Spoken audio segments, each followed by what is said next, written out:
Beberapa waktu terakhir, media sosial digaduhkan dengan pabrik mafia skincare yang disebut-sebut menjual skincare etiket biru ilegal yang bisa membahayakan kesehatan penggunanya. Dalam kasus tersebut, tampaknya banyak pihak yang terlalu fokus terhadap para pelaku atau mafia skincare tersebut dan tak terlalu menghiraukan para korban di baliknya. Namun, buntut banyaknya korban yang kini sudah mulai bersuara dan menuntut keadilan, akhirnya banyak pula pihak yang mulai bersuara untuk menyuarakan keresahan masyarakat yang menjadi korban tersebut. Ya, beberapa praktisi hukum di bawah ini secara terang-terangan mengaku siap membela para korban dengan mendampingi mereka dalam mendapatkan keadilan. Dan untuk mengetahui praktisi hukum yang siap memberikan pembelaan dan langkah yang akan mereka tempuh, maka inilah 5 praktisi hukum yang siap membela korban mafia skincare. Versi Cumi Top 5.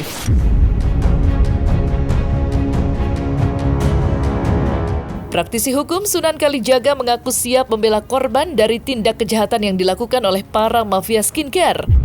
Ya, Sunan Kalijaga tampak sangat mendukung penuh agar para mafia skincare dijerat ke ranah hukum.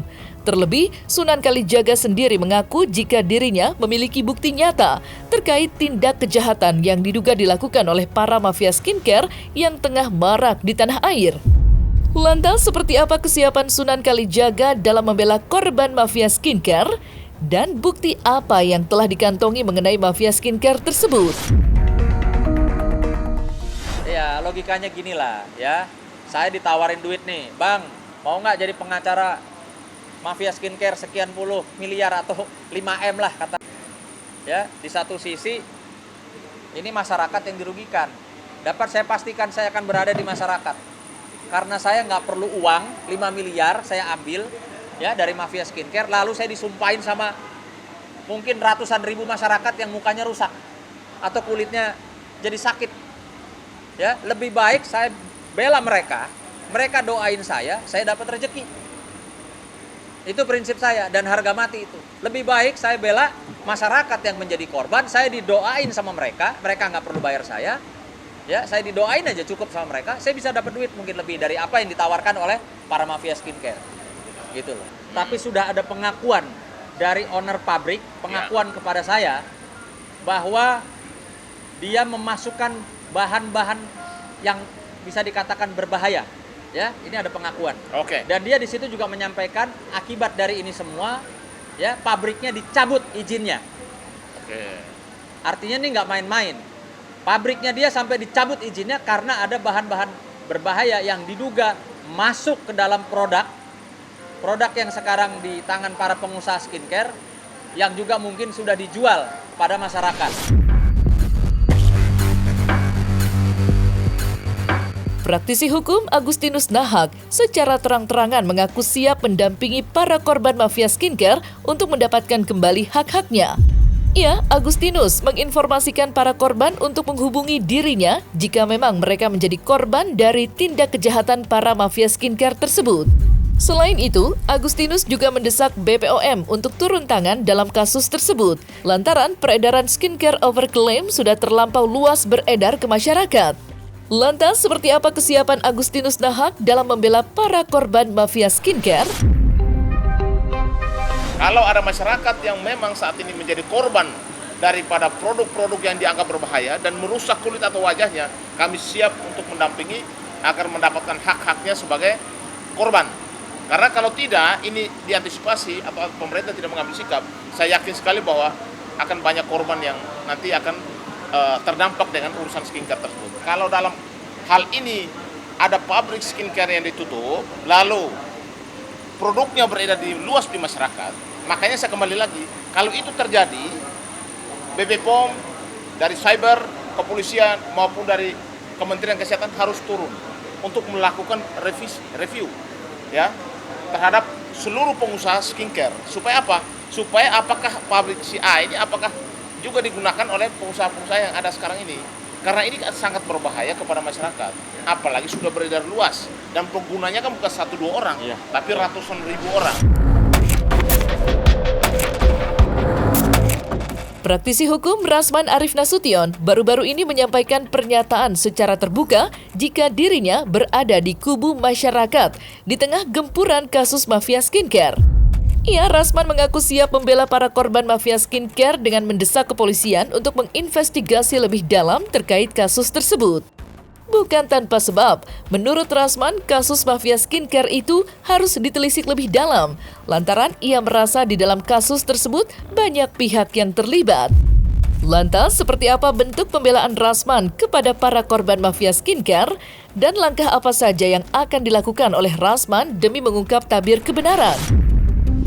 Kita tidak dalam rangka menghukum NM, kita tidak dalam rangka menghukum Ismail, tapi kita dalam rangka mengungkap adanya dugaan kejahatan dari beberapa pemilik klinik kecantikan yang menjual krim hidroquinon, merkuri, etiket biru, dan juga produk-produk lain.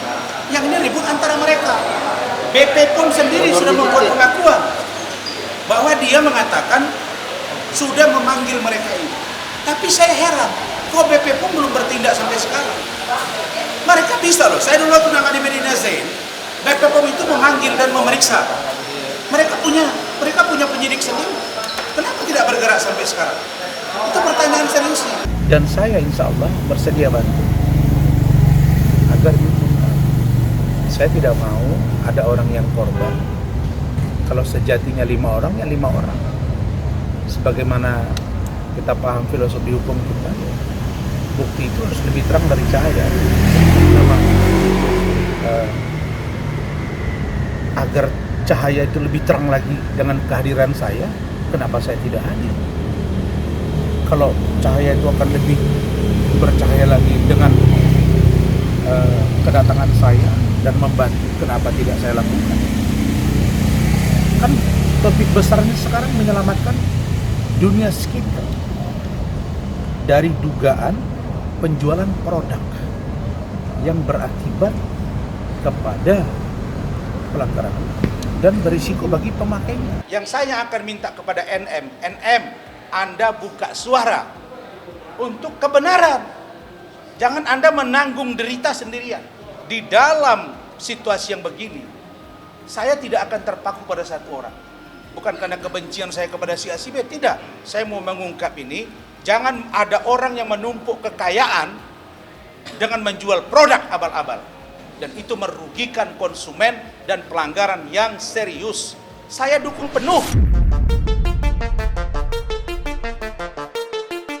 Praktisi hukum Hotman Paris Hutapea juga diketahui mengecam keras para mafia skincare yang menjual skincare overclaim. Dalam kesempatan ini, Hotman Paris tampak memberikan pesan tegas untuk para owner skincare yang menjual produk yang diduga beretiket biru atau abal-abal. Lantas, seperti apa pesan tegas yang disampaikan Hotman Paris untuk para mafia skincare? Jadi dalam kesempatan ini, saya Hotman Paris berpesan kepada para pelaku bisnis, sebelum mengedarkan produk kosmetik, pastikan sudah memenuhi hukum yang berlaku Indonesia. Urus izin edar produk kosmetik di BPOM agar dapat berbisnis dengan tenang tanpa dijegal, ya. Tahu nggak bahwa ada aspek pidana loh kalau mengedarkan skincare tidak sesuai ketentuan. Makanya buru-buru ke BPOM, dan sesudah kamu keluar mempunyai izin edar, harus produksi sesuai dengan izin edar. Itu loh, bukan hanya izin edarnya yang perlu. Dan pastikan jangan beli skincare etiket biru melalui online. Biar kayak gini nih, bayangkan coba. Praktisi hukum JJ Armstrong Sembiring dalam kasus mafia skincare ini menilai kunci-kunci untuk memberantas para mafia skincare adalah BPOM harus turun tangan dan mendeteksi satu persatu produk skincare yang diduga overclaim. Jika BPOM tidak segera turun tangan, tentu masyarakatlah yang akan terus-terusan menjadi korban. Lantas, seperti apa pandangan JJ Armstrong Sembiring mengenai kasus mafia skincare yang menjadi topik hangat di masyarakat? BPOM harus hadir. Selama ini kan BPOM ini eksistensinya tidak terlihat. Kalau kita bicara masalah overclaim, ya kan, tentunya yang bisa mendeteksi hal tersebut, ya, itu adalah orang-orang yang mempunyai keahlian-keahlian tertentu juga. Karena yang namanya komposisi, saya bekas dari mahasiswa teknik kimia ya. Jadi saya sangat memahami banget mengenai tentang hal kimia analitik. Jadi kalau kita bisa untuk mengetahui komposisi tersebut, itu ada yang namanya alat gas kromatografi. Alat gas kromatografi itu dia akan mendeteksi, akan menganalisis, akan memproses, ya kan? Dengan tentunya dengan bahasa mesin ya, dia melakukan proses tersebut. Itu nanti kelihatan mana komposisinya sekian persen yang memang tidak layak, gitu loh. Mana komposisinya dalam senyawa lain yang memang itu layak. Dan itu orang-orang tertentu yang mempunyai hal-hal untuk mereview hal produk tersebut. Tidak bisa serta-merta karena dia menyandang dokter kecantikan, dia menyandang gelar dokter, dia bisa mereview seenak-enaknya aja. Karena itu bisa menimbulkan kerugian buat masyarakat, bagi masyarakat yang memakai produk tersebut.